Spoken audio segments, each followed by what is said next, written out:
কলকাতা হাইকোর্টের নির্দেশে চাকরি হারালেন তৃণমূলের প্রাক্তন সভাধিপতি।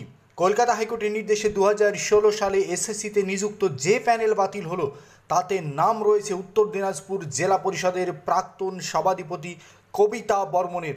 তার বিরুদ্ধে সাদা খাতা জমা দিয়ে চাকরি দেওয়ার অভিযোগ উঠেছে। সম্প্রতি তিনি এই বিষয়ে চাকরি বাতিল হওয়ার পরপরই মিডিয়ার সামনে মুখ খুলেছেন।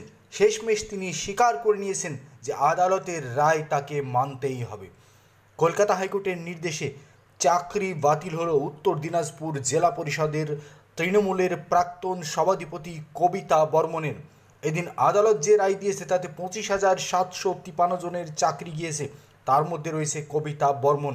রায় শুনে কবিতা দেবী জানান, আদালতের রায়কে মেনে নিতেই হবে। তবে তিনি সাদা খাতা জমা দিয়ে চাকরি পাননি বলে দাবি করছেন, কিন্তু সিবিআই বলছে তিনি সাদা খাতা জমা দিয়ে চাকরি পেয়েছেন।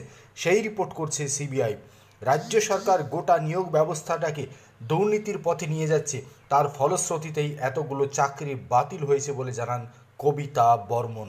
তৃণমূলের প্রাক্তন সভাধিপতি, উত্তর দিনাজপুর জেলা পরিষদের প্রাক্তন সভাধিপতি কবিতা বর্মন চাকরি হারালেন। চাকরি হারিয়েই শাসক দলের বিরুদ্ধে বেফাঁস মন্তব্য করলেন কবিতা বর্মন। এই মুহূর্তের সবচেয়ে বড় খবর।